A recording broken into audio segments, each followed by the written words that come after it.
Dimanche 9 juillet 2023, La puissance du Christ exalté. nous vous accueillons de nouveau sur votre chaîne L'Aventure dans la Parole. Quel que soit l'endroit où vous êtes en ce moment et ce que vous faites actuellement, nous voulons nous arrêter avec vous et souhaiter que Dieu vous accorde discernement et sagesse par le Saint-Esprit dans sa parole en ce jour.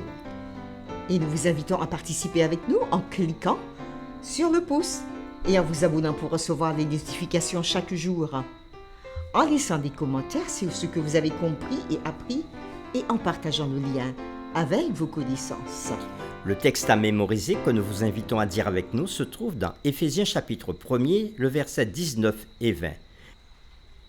Pour que vous sachiez quelle est envers nous qui croyons l'infinie grandeur de sa puissance, se manifestant avec efficacité par la vertu de sa force.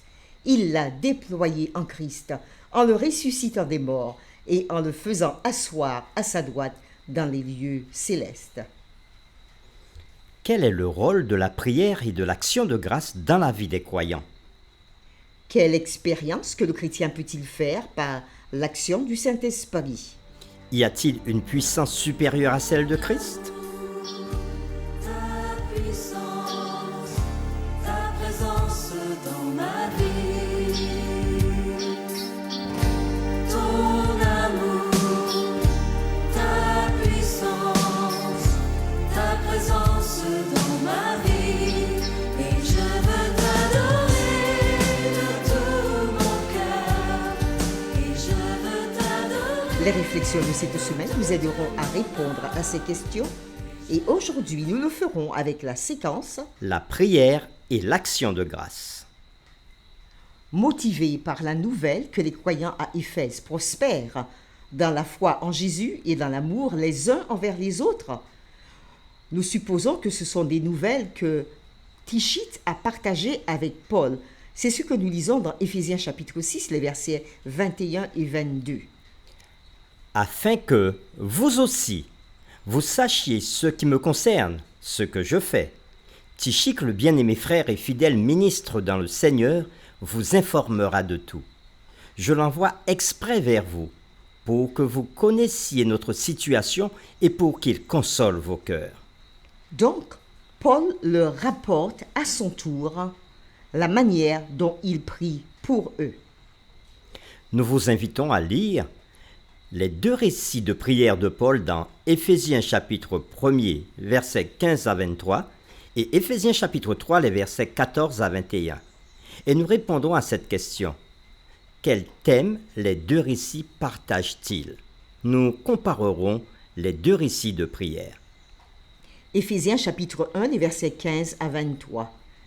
C'est pourquoi, moi aussi, ayant entendu parler de votre foi au Seigneur Jésus et de votre charité pour tous les saints, je ne cesse de rendre grâce pour vous, faisant mention de vous dans mes prières, afin que le Dieu de notre Seigneur Jésus-Christ, le Père de gloire, vous donne un esprit de sagesse et de révélation dans sa connaissance. Et qu'il illumine les yeux de votre cœur pour que vous sachiez quelle est l'espérance qui s'attache à son appel, quelle est la richesse de sa gloire dans son héritage qu'il réserve aux saints, Et quelle est envers nous qui croyons l'infinie grandeur de sa puissance, se manifestant avec efficacité par la vertu de sa force.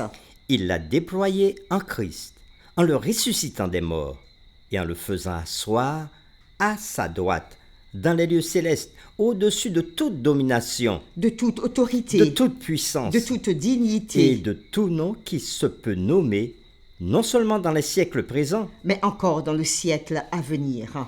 il a tout mis sous ses pieds. Et il a donné pour chef suprême à l'Église, qui est son corps, la plénitude de celui qui remplit tout en tous. Fin de la lecture. Nous lisons maintenant Éphésiens chapitre 3, les versets 14 à 21.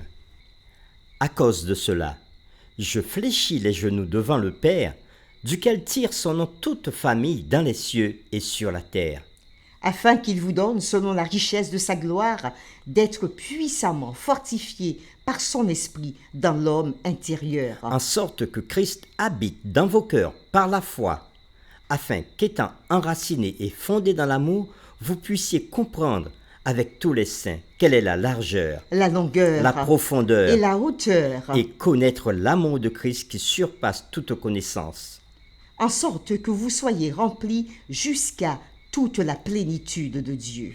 Or, à celui qui peut faire, par la puissance qui agit en nous, infiniment, au-delà de tout ce que nous demandons ou pensons, À lui soit la gloire dans l'Église et en Jésus-Christ, dans toutes les générations, au siècle des siècles. Amen.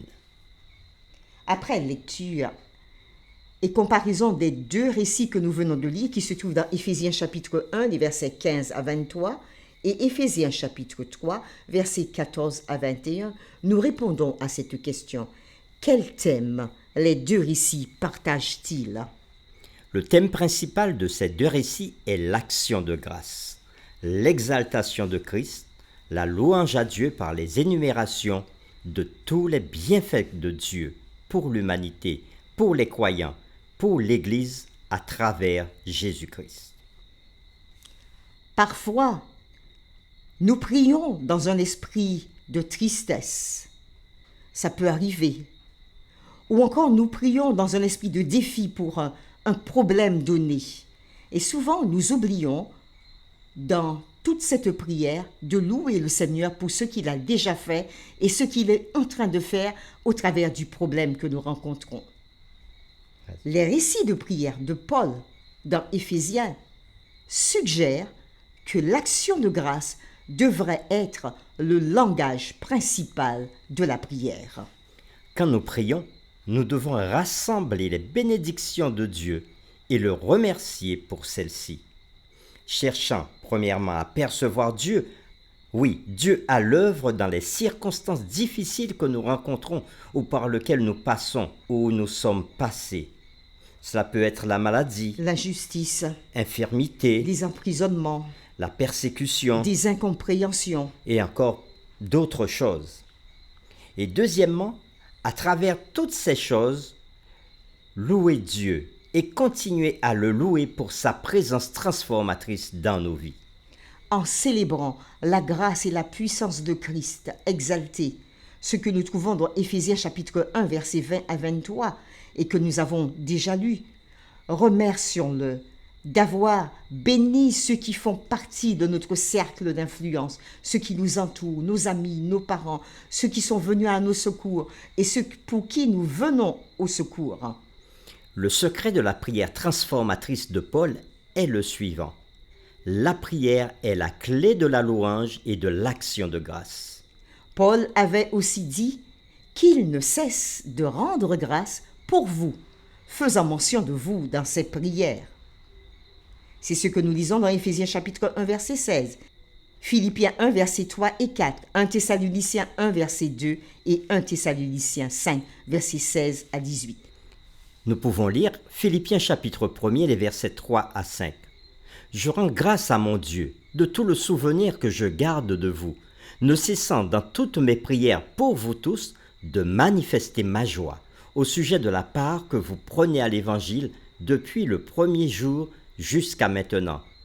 Et dans 1 Thessaloniciens 1, verset 2, nous lisons « Nous rendons continuellement grâce à Dieu pour vous tous, faisant mention de vous dans nos prières. » Et nous pouvons voir aussi 1 Thessaloniciens chapitre 5, les versets 16 à 18. « Soyez toujours joyeux, priez sans cesse, rendez grâce en toutes choses, car c'est à votre égard la volonté de Dieu en Jésus-Christ. » Mais que signifie vraiment le fait de prier sans cesse que nous venons de lire?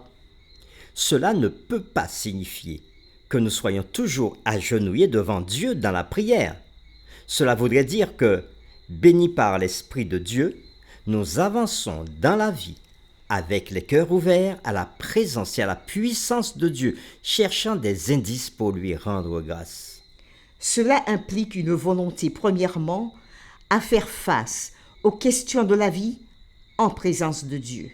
Deuxièmement, à chercher les conseils divins, alors que nous faisons l'expérience des rebondissements dont la vie nous fait part. Troisièmement, c'est aussi le fait de vivre non pas dans l'éloignement de Dieu, mais dans l'engagement avec lui, toujours ouvert à la conduite divine quel que soit ce qui peut arriver.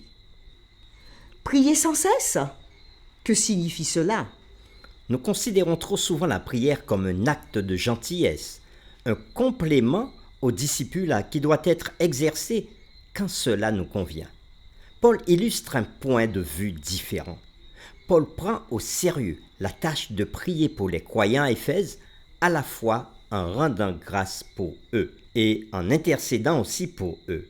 Et cela, nous l'avons lu dans Éphésiens chapitre 1er verset 16, Éphésiens chapitre 1er verset 3 à 14 et Éphésiens chapitre 1er verset 17 à 23. Pour Paul, la prière est une tâche centrale, voire même la tâche centrale et principale de la foi chrétienne. Ces versets font un appel émouvant à la prière, une invitation pour chacun de nous à considérer son propre ministère de prière à la lumière du dévouement de Paul à celui-ci. Pour terminer, réfléchissons à cette question. Pourquoi est-il important de toujours remercier Dieu dans la prière pour les choses dont nous devons être reconnaissants? Nous vous invitons à prier avec nous et nous le ferons aujourd'hui avec les paroles de Éphésiens chapitre 1, les versets 3 à 14. Béni soit Dieu, le Père de notre Seigneur Jésus-Christ, qui nous a bénis de toutes sortes de bénédictions spirituelles dans les lieux célestes en Christ. En lui, Dieu nous a élus avant la fondation du monde pour que nous soyons saints et irrépréhensibles devant lui. Nous ayant prédestinés dans son amour à être ses enfants d'adoption par Jésus-Christ, selon le bon plaisir de sa volonté, à la louange de la gloire de sa grâce qu'il nous a accordée en son bien-aimé. En lui, nous avons la rédemption par son sang, la rémission des péchés, selon la richesse de sa gloire, que Dieu a répandue abondamment sur nous par toutes sortes de sagesse et d'intelligence. Nous faisant connaître le mystère de sa volonté, selon le bienveillant dessein qu'il avait formé en lui-même pour le mettre à exécution lorsque les temps seraient accomplis, de réunir toutes choses en Christ, celles qui sont dans les cieux et celles qui sont sur la terre. En lui, nous sommes aussi devenus héritiers, ayant été prédestinés suivant la résolution de celui qui opère toutes choses d'après le conseil de sa volonté, afin que nous servions à la louange de sa gloire, nous qui d'avance avons espéré en Christ. En lui, nous aussi, après avoir entendu la parole de la vérité, l'évangile de notre salut, En lui, nous avons cru et nous avons été scellés du Saint-Esprit qui avait été promis. lequel est un gage de notre héritage pour la rédemption de tous ceux que Dieu s'est acquis à la louange de Et- sa gloire. Amen.